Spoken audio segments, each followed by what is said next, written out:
Hey everyone, it's Josh on Blockchain TXV and today is the 7th of March 2023 and unfortunately the global cryptocurrency market is not looking good. To be honest, not much has happened so far as the price of Bitcoin and cryptocurrency is concerned, and look guys, towards the third week of this month, Jerome Powell will be announcing the interest rate hike, and during that time, the Ethereum Shanghai upgrade date will also be merging in, so it could be very possible that there will be massive fluctuation, particularly in the price of Ethereum, possibly NFTs, and the overall global cryptocurrency market as well. Now, in today's episode, guys, we're going to start off discussing some massive news all the way from Norway, and they are having a Bitcoin Lightning conference called as Northern Lightning Conference, and this whole narrative, guys, Lightning Network, not blockchain, is definitely picking up pace. So if you're heading to Norway, you definitely need to attend the Northern Lightning Conference. We're also going to be discussing the Bank of International Settlements, who have been a massive detractor of Bitcoin, and they have published a report called as Project Icebreaker, and we're going to go ahead and explore in detail what are their thoughts regarding central bank digital currency. And Bank of International Settlements are massive advocates of central bank digital currency. And one thing which I've often mentioned in my Crypto and Coffee Date podcast is when you talk about politics and politicians, particularly keeping in mind central bank digital currencies, that left-wing politicians and left-wing ideologies are definitely in favor of central bank digital currencies, and they are the ones who are against Bitcoin, open source, and freedom of speech. And exactly opposites are right-wing ideologies and right-wing politicians who are 100% in favor of Bitcoin, open source, and freedom of speech. And one news that I'm going to be talking about is in the state of Utah, which is 100% Republican, and they are willing to give decentralized autonomous organization a legal recognition. Now, this news might sound great, and I definitely like it, but in today's episode, I'll go ahead and explain some of the positives and the negatives of government intervening so far as cryptocurrency and open blockchain is concerned. So quite a lot to talk about in today's episode, and like we do guys in every Crypto and Coffee Date podcast, we are going to be discussing two news regarding UAE, and the first news is about a Dubai headquartered cryptocurrency exchange called as MaskX, and they are launching a virtual card for worldwide spending, so definitely quite a lot to talk about that in today's episode. And the second news is about Realstar, and they are launching a token, and they're going to be having a launch party in Dubai town. Now, to be honest, guys, I'm a little bit skeptical about this news, and I really am not sure if cryptocurrency and tokenization is the way to go forward. But nonetheless, a very positive news, particularly when you talk about Dubai and when you talk about tokenization. So let me know what your thoughts are, if you agree to my opinion or disagree to it, and mention your thoughts and comments in the comment section below. Now let's kickstart today's episode. Welcome to the Crypto and Coffee Date, the daily podcast that keeps you up to date on all latest developments in the world of cryptocurrencies, blockchain, and NFTs. Join us Monday to Friday as you kick off your day with a cup of coffee and a deep dive into the exciting and rapidly evolving world of digital assets. We'll cover the latest news and trends in the cryptocurrency and blockchain space, as well as delve into the growing world of NFTs or non-fungible tokens and metaverse. Plus, we'll keep you updated on the latest developments from Dubai, UAE, and the wider Middle East region. Whether you're a seasoned crypto enthusiast or just getting started, Crypto and Coffee Date has something for you. Our expert host will provide insight and analysis on the most important topics in the industry and help you stay up to date on the latest developments. We'll bring you interviews with leading figures in the crypto and blockchain space and explore the ways in which these technologies are changing the world around us, from the impact on traditional financial systems to the potential for revolutionizing industries and transforming societies. We'll cover it all on Crypto and Coffee a Date. So tune in and join us for a daily dose of Crypto and Coffee a Date, and let's stay ahead of the curve together. We'll start your day off right with the most important news and insights from the world of cryptocurrency, blockchain, and the metaverse, and help you navigate this exciting and rapidly evolving landscape. In Crypto and Coffee a Day, the daily podcast covers the latest developments in the world of cryptocurrency, blockchain, and the metaverse. We'll also bring you updates on the latest news from Dubai, UAE, and wider Middle East region. This also includes a range of topics such as developments in the local and blockchain industry, including new projects and initiatives, regulatory updates, and policies related to cryptocurrency and blockchain in the region, local and regional events and conferences focused on crypto and blockchain, interviews with leading figures in Dubai, UAE, and Middle East crypto and blockchain community, coverage of any significant news or events related to cryptocurrency and blockchain in the region.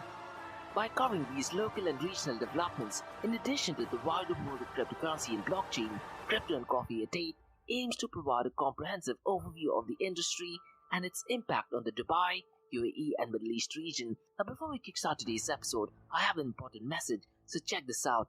Firstly, guys, Startup OI is global one tech platform for tech. It offers global high-paying tech jobs with flexibility in working time and location, global free tech events, and tech networks to connect with global like-minded engineers.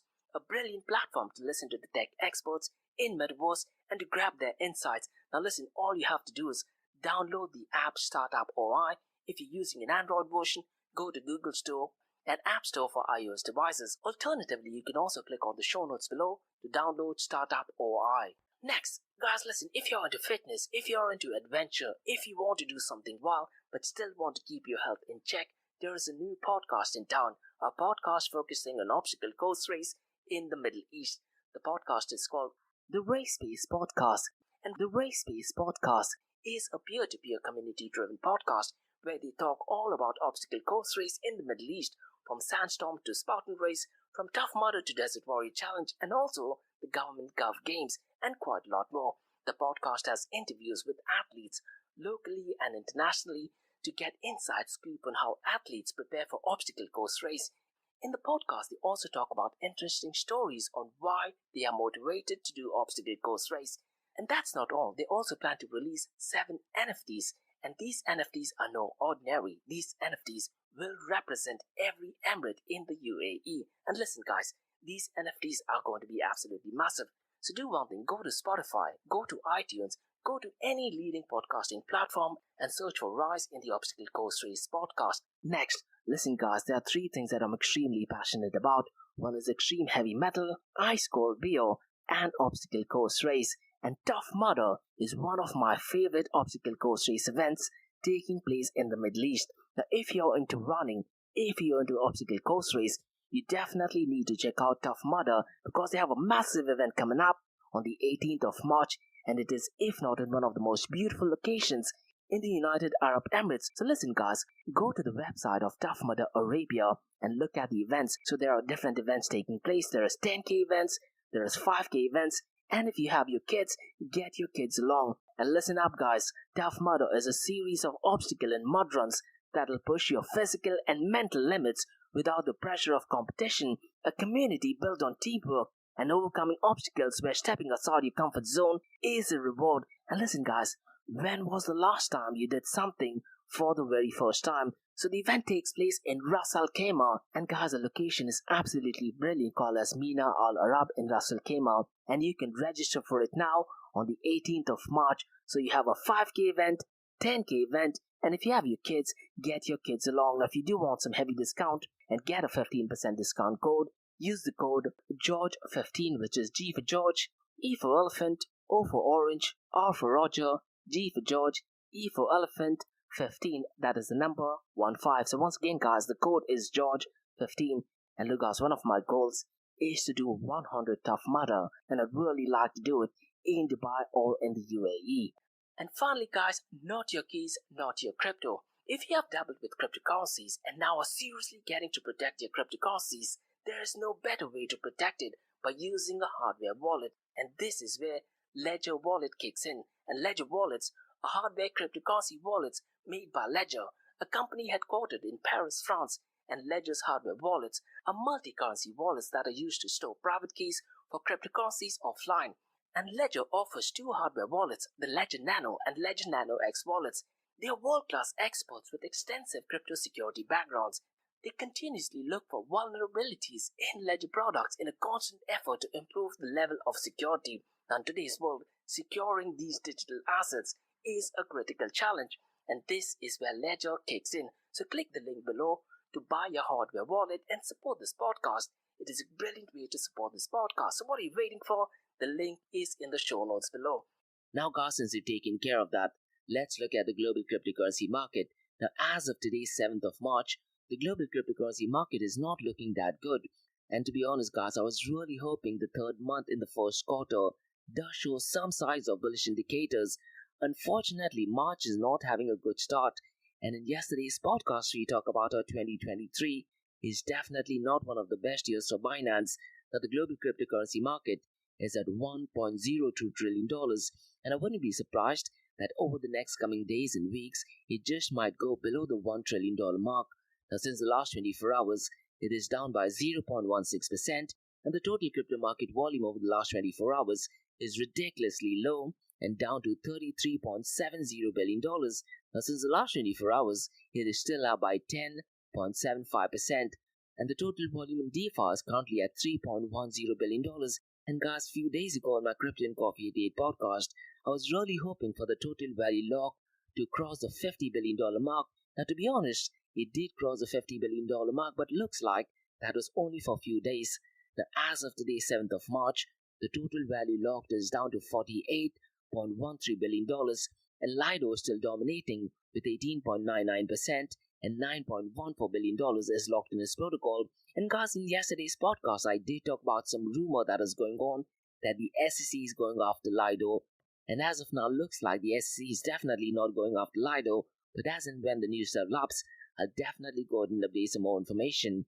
Now, DeFi is accounting for 9.20% of the total crypto market 24-hour volume. MakerDAO's total value locked is $6.99 billion, followed by Curve Finance at $4.93 billion, Avi at number 4 at $4.71 billion, and Convex Finance at $4 billion.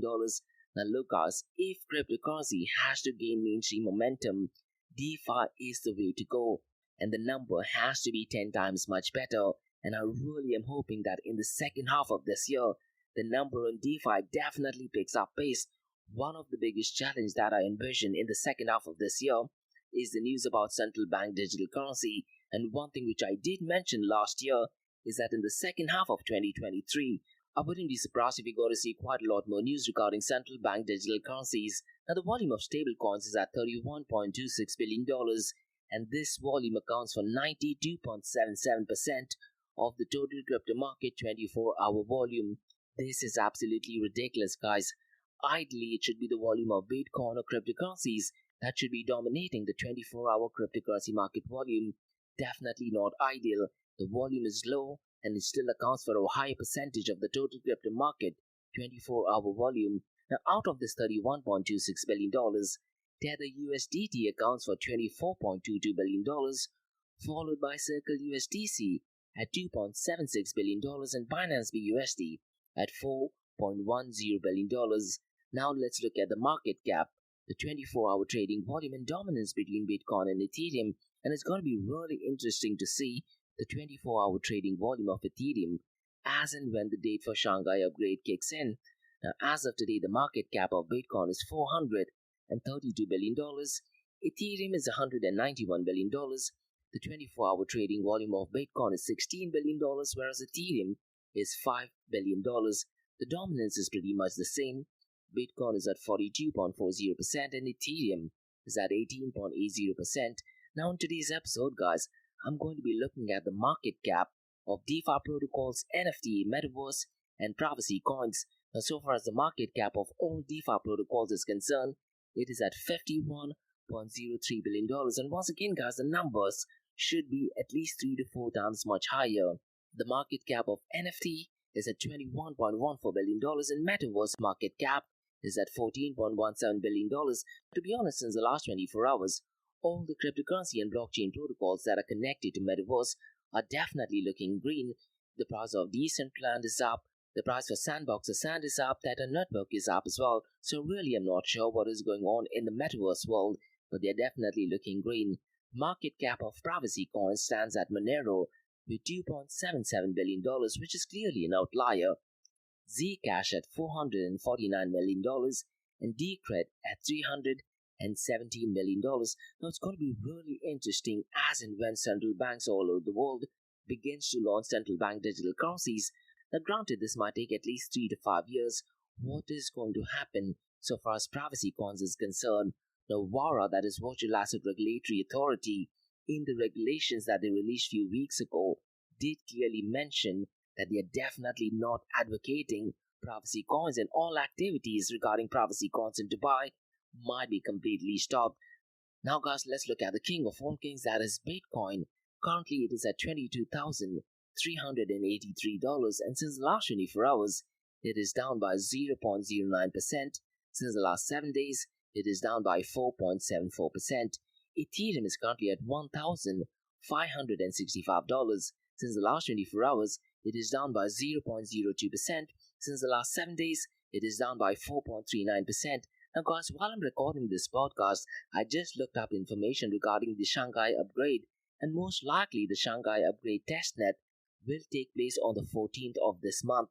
So it's going to be really interesting to track the 24-hour trading volume of Ethereum. That'll give us some idea of what the price of Ethereum would be. Now, historically, guys, whenever there is an upgrade, few days before the upgrade, the prices tends to pump up. There's a lot of fake news and incorrect information. They try to pump the demand, and as and when the upgrade kicks in, just 24 hours before, the prices tends to fall down. Will it be anything different this time? I really am not sure. So make sure that you keep a track on the price of Ethereum on the 14th and few days before that as well.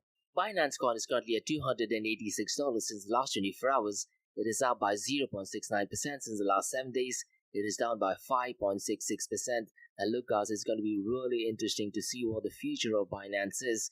And in yesterday's podcast, I did talk about quite a lot of negative news surrounding Binance. And CZ did actually mention that there is a very high possibility that Binance BUSD's market cap will be going down. And at one point of time, it was at $13 billion. And yesterday, it went down to $8 billion. Now, guys, let's discuss some massive news so far as Lightning Network is concerned. And look, guys, Lightning Network, not blockchain, is a narrative definitely picking up pace, not just in the Bitcoin community, but also in the cryptocurrency world as well. And Norway is definitely taking the lead, and it is hosting the world's most Bitcoin experience called as the Northern Lightning 2023, which will take place in Norway between the 17th of March to the 19th. And looks like Norwegians are all going out. So listen, guys, go to my LinkedIn profile, look at the information and sign up for this event. There are quite a lot of speakers, and to be honest, it's going to be filled with a lot of Bitcoin maximalists, and I 100% would like to attend this. Unfortunately, I'm still stuck in Dubai, but if you're someone who's getting into the cryptocurrency space, what I'd really recommend you to do is follow Northern Lightning Network Conference. Try to look at videos where they have talk shows about these people. Because look, guys, one thing which I've often said is there's very little use case of blockchain technology. Lightning Network, not blockchain, is what the world needs. Now, at the moment in 2023, there is some news circulating regarding central bank digital currency, and the Bank of International Settlement did put up a report called as Project Icebreaker, and Project Icebreaker explores the potential benefits and challenges of using retail central bank digital currency in cross-border payments, and it tested the technical feasibility of conducting cross-border cross-currency transactions between different distributed ledger technology-based central bank digital currency proof of work concept. And look, guys, this was a project which was collaborated with the Bank of Israel, Norges Bank from Norway, and Suarez Risk Bank, and the Bank of International Settlements Innovation Hub. So let me try to give out some information on what is Project Icebreaker and how does it propose to improve cross-border payments using retail central bank digital currencies. And look, guys, there are different types of central bank digital currencies. One is retail central bank digital currency, wholesale CBDCs, and multiple CBDCs. The wholesale CBDCs are used within the banking organizations. Multiple CBDCs are central bank digital currencies that are used across different geographical restrictions. And retail CBDCs is something which average individual users will use.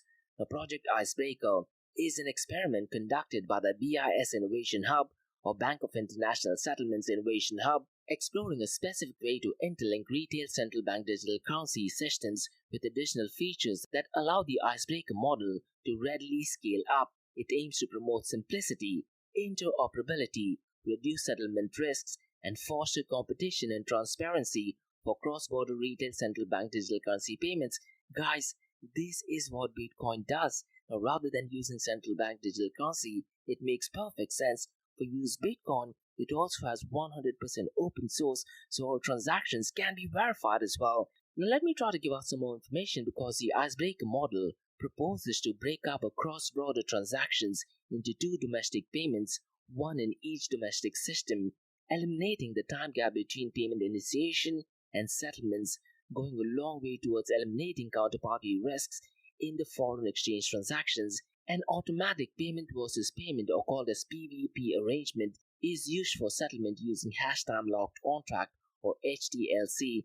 And guys, in the cryptocurrency world, hash time locked contract is used when you're swapping different types of cryptocurrencies. Now, the model proposes to decouple foreign exchange services and pricing from the provision of retail central bank digital currency payment services, promoting competition and transparency. And foreign exchange service providers submit the foreign exchange rates to Icebreaker Hub, which selects the best rate to be presented to the payer for each payment request. This lets the payer access competitive foreign exchange rates independently of the payment service provider, providing the end user with a digital retail central bank digital currency supporting wallet. Now, the number of connections between retail CBDC system is kept to a minimum by the hub and spoke approach used for Icebreaker model, promoting interoperability and scalability. And the Icebreaker Hub provides a standard set of APIs enabling different domestic systems to communicate it with it seamlessly. Now look guys, I definitely do not like it, but given the strength and the volume of central bank digital currencies and the fact that it is centralized, they will be able to offer a much better user experience, offer customer support, which is unfortunately lacking in the Bitcoin and cryptocurrency space. And in hindsight, that is one of the strengths of Bitcoin and cryptocurrency as well. Now, the Icebreaker model makes a minimal set of technical requirements about the retail central bank digital currency system that connects to it. Each must be a functioning payment system and operate in real time or near real time, ideally 24/7 or 365 days. Each can implement and support the use of HTLC, and there are participants in each retail central bank digital currency systems that can act as a foreign exchange service provider. So essentially guys, based on the report, Project Icebreaker proposes to interlink central bank digital currency system using a hub and spoke solutions and additional features that would promote simplicity, ease of use while maintaining security. But you always need to remember that it is a centralized entity that is responsible for the payment. Now, Bitcoin solves all of this. Rather than using central bank digital currencies, I really don't understand why the world is not using Bitcoin. And look, guys, Bitcoin is something which is definitely needed, particularly when you talk about international transactions. The settlement happens absolutely real time. What I'd really recommend you to do is Dr. Saifuddin Amos has written two brilliant books called as the Bitcoin Standard and the Fiat Standard. I think if you read both these books, there's absolutely no use case of central bank digital currencies. Unfortunately, governments and politicians will push for central bank digital currencies. Now let's discuss some news regarding Bitcoin mining. And look, guys, every 2016 block, the Bitcoin mining difficulty gets adjusted, and Bitcoin.com has reported that Bitcoin's hash rate, which is the total computing power used to mine Bitcoin, has remained relatively stable over the past 30 days, averaging around 305 exahashes per second, despite a 9.95% increase last week and reaching an all-time high difficulty. And guys, the hash rate has slightly increased to around 308 hashes per second over the last 2016 block, and the upcoming difficulty change, which I believe is scheduled in the next 3 days on the 10th of March, is predicted to increase further as the time it takes to mine each block has been faster than the standard 10 minutes. So as of now, it is ranging somewhere between 8 minutes and 30 seconds to 9 minutes and 41 seconds per block. So what happens is, guys, every 2016 block, the difficulty mining gets adjusted. If the mining difficulty is too easy, then the difficulty gets harder. If the mining difficulty is too hard, the difficulty gets easy. And while the difficulty is staggering at 43.05 trillion hashes, and the cost to mine is higher than the current spot value, the 300 exahashes range or higher has been the norm since the last target, and currently, guys, more than 60,000 blocks are left to mine until the next halving. Now, since the last 30 days, 4,557 blocks have been mined. And guys, the last quarter of 2022 was definitely not ideal for the Bitcoin mining industry. In fact, in January, the podcast that I used to release, I did talk about quite a lot of Bitcoin mining industry that did file for bankruptcy. So it's going to be really interesting to see in the month of March what happens to the Bitcoin mining industry. Now guys, let's discuss some news regarding legal jurisdiction of decentralized autonomous organization. And the Utah State Legislature has passed the Utah DAO Act granting decentralized autonomous organization or distributed autonomous organizations, how I like to call it, legal recognition and limited liability protections. Now, on March 1st, with the amendments and compromises, the Utah Decentralized Autonomous Organization Act was passed unanimously both by the House and the Senate. Now, let me try to give out some more information. So, what happened is that on 1st of March 2023, the state of Utah passed the Utah Decentralized Autonomous Organization Act, giving legal recognition and limited liability to DAOs, and the Act defines DAOs ownership, uses bylaws to protect participants with anonymity, introduces quality assurance requirements for DAO protocols, creates a clear tax treatment, and establishes no implicit fiduciary duties, and the Utah Department of Commerce will oversee the rollout and adoption of the new legislations, which will become effective in 2024. And the task force will closely work with relevant industries to ensure efficiency and explore weakness in legislations, preparing for administrative onboarding. And guys, Utah will be welcoming an environment for decentralization and on-chain innovation with the possibility of forming a Utah LLD under the new law. Now look guys, this news might sound great, and historically, right-wing ideologies, right-wing politicians in right-wing states are definitely in favor of DAOs, are definitely in favor of Bitcoin, are definitely in favor of open source. Now let me try to give out some positive things about this news based on my experience, and let me also try to share some negative news. Now so far as the positive news is concerned, news such as this provides legal recognition and limited liability protections to DAOs in Utah, which could encourage innovation and investment in the state's technology sector. And guys, this news goes further than previous laws in granting legal personality, limited liability protections, and avenues for decentralization and anonymity to DAO. It also incorporates quality assurance requirements for DAO protocols. It creates a clear and nuanced tax treatment consistent with current DAO functionalities, establishes that there are no implicit fiduciary duties owned by DAO participants unless those duties are explicitly stated to apply. Now listen guys, this news might sound great, but having legal jurisdictions added into decentralized autonomous organization defeats the whole purpose of using DAOs. So let me share some negative news as well. Now some may be concerned about the potential for a full anonymity for DAO participants, although the compromise of requiring a disclosure incorporator may elevate some of these concerns. Now there were initial concerns about tax language that was inconsistent with potential state and federal tax realities, although this was addressed through compromise and input from Utah Tax Commissioner's office. Now, there may be challenges in administrative onboarding and ensuring that the practical implementations can be made for a smooth adoption. And guys, some also argue that there are still federal and judicial implements to fractional sharing and tokenizations associated with decentralized autonomous organization, and that the bold legislation alone may not be enough to address these challenges. Now, these are my thoughts, guys. What are your thoughts on this? Is it ideal for a government to protect DAOs? Now, it might sound like a great idea, but at a macro level, could it also be possible that the government can slowly start putting some conditions which eventually turns out to be best practices, and those not following the best practices could be penalized? Now, let me know what your thoughts are. You could either agree to it or you could disagree to it. Now, guys, let's discuss two news regarding UAE. And the first news is about Dubai headquartered cryptocurrency exchange called as MaskX has launched virtual cards for worldwide spending. So let me try to give out some information regarding MaskX. It was founded in 2021 and the website is maskx.com, which is spelled M for mother, A for alpha, S for sugar, K for kite, E for elephant, X for X-ray. And MaskX is the owner of MSB Financial License in Canada and offers a licensed legal trading platform, and they provide financial services such as online wallet, decentralized trading, copy, option spot trading, margin trading, and quite a lot of other. They also have staking, DeFi mining, cloud minting. Now all these things they have done in probably just 2 years. And guys, on the website it also says that it has more than 200 trading pairs, referral and loyalty program, bonuses, airdrops, and exclusive giveaways, and they're built to be one of the most secure and private cryptocurrency exchange globally with multiple layers of safety.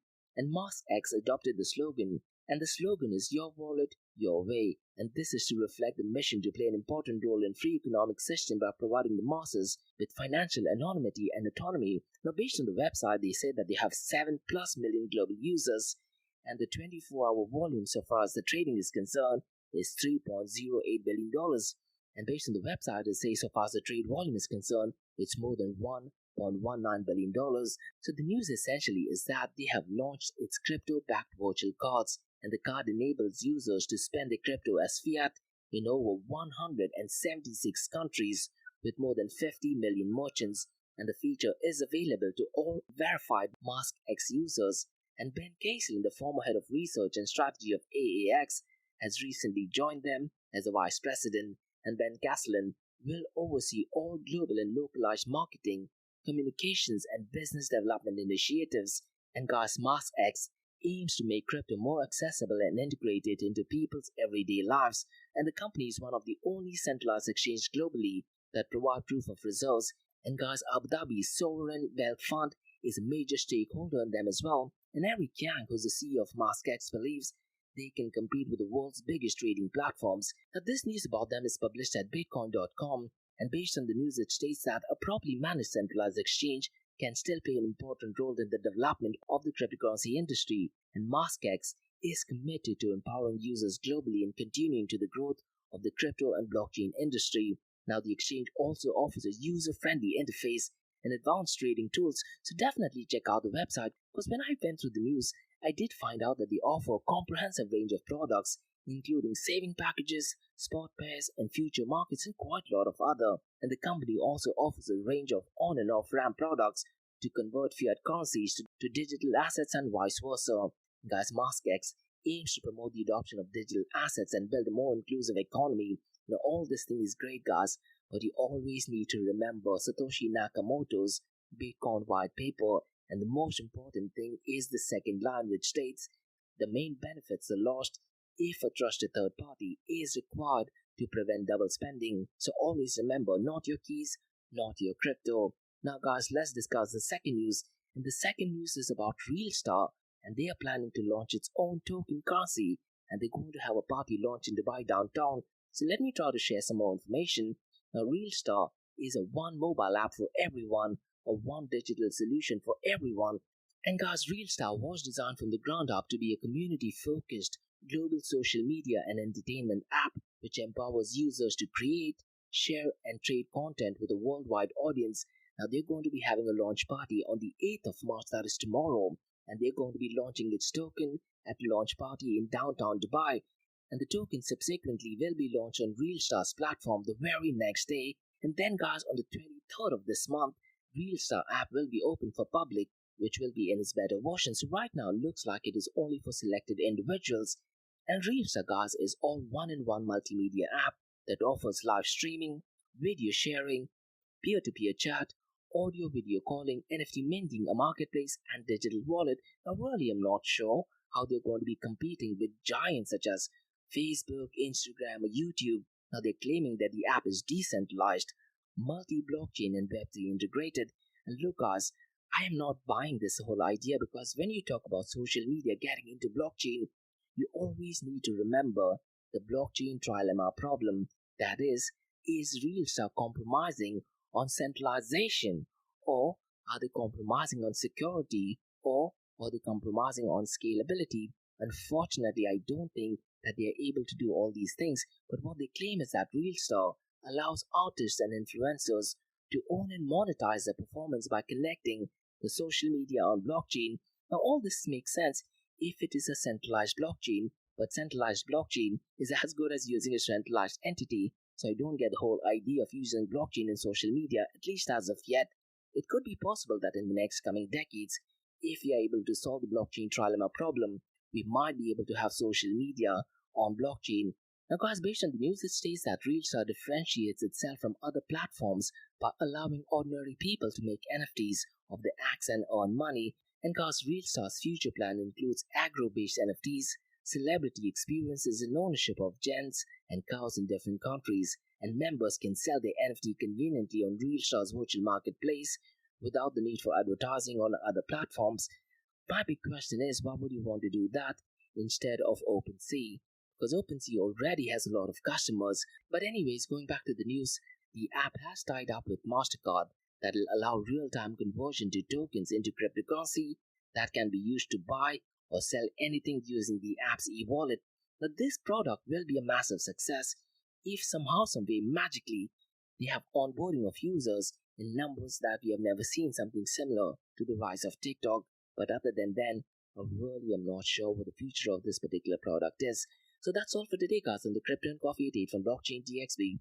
In case if you have any feedback or suggestions, please drop me an email to info@blockchaindxb.com, and also check out my website www.blockchaindxb.com, and also check out another website area2071.com that talks everything about metaverse. And if you like listening to this podcast, please click on the follow button, give it a 5-star rating, and share the word across. Now, for the next few minutes, it's going to be an Ask Me Anything series where you listeners can ask any questions regarding Bitcoin, blockchain, beyond blockchain, cryptocurrencies, NFTs, DeFi, and metaverse. So let's kick start with the Ask Me Anything series.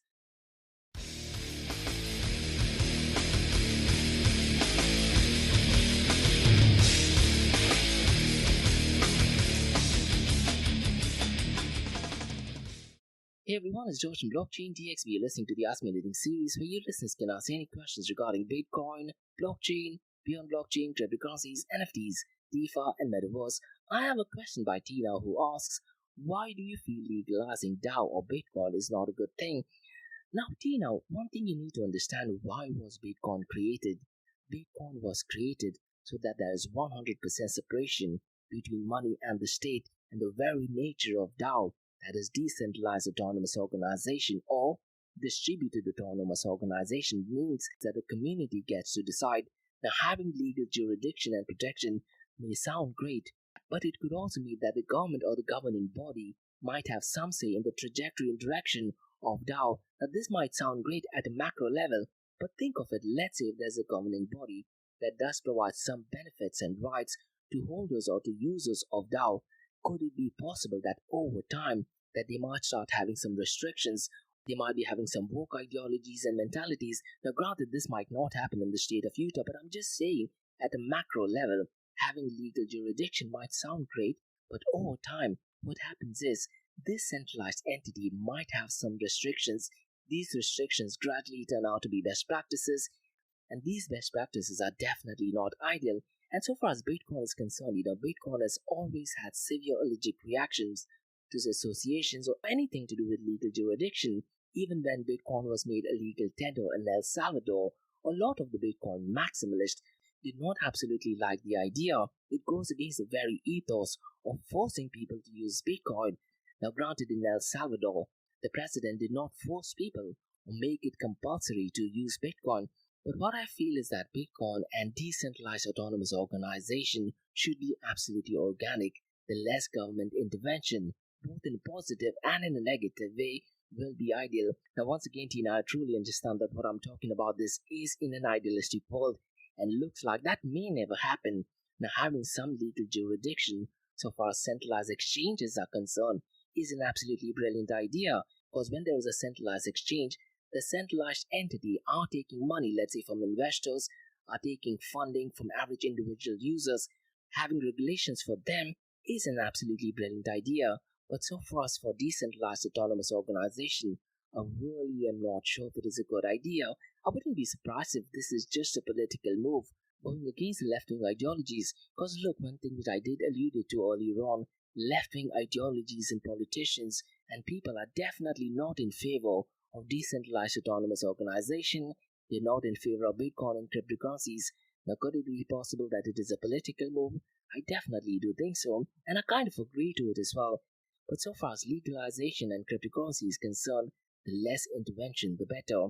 And Tina, Andrew Santonopoulos, one of the greatest educators in Bitcoin, is often criticized El Salvador for making Bitcoin legal tender, and I've mentioned this several times in my podcast as well. He often says that what if there is a fork in the near future, and if that fork principles goes against the country of El Salvador, what happens to the Bitcoin in El Salvador, and what happens to the so-called main Bitcoin? It is a big question mark, and he often has criticized making absolutely anything a legal tender, particularly in the Bitcoin, cryptocurrency, and blockchain space. So keeping all these things in mind, I'm not sure, to be honest, and I wouldn't be an advocate of making absolutely anything legal, be it cryptocurrencies, be it blockchain protocol, metaverse, or even decentralized autonomous organizations. So those are what my thoughts are.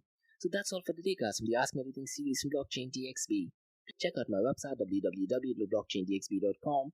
And remember, guys, Monday to Thursdays, 8 a.m. to 8:30 a.m. we have Crypto and Coffee at 8, where we cover top news and information pertaining to Bitcoin, blockchain, beyond blockchain, cryptocurrencies, NFTs, DeFi, and Metaverse. And how the series of episodes on the Crypto and Coffee at 8 works is we usually cover some top news and information pertaining to the price of cryptocurrencies, some major breaking news, occasionally short and sweet news as well, news that has an impact in the cryptocurrency world.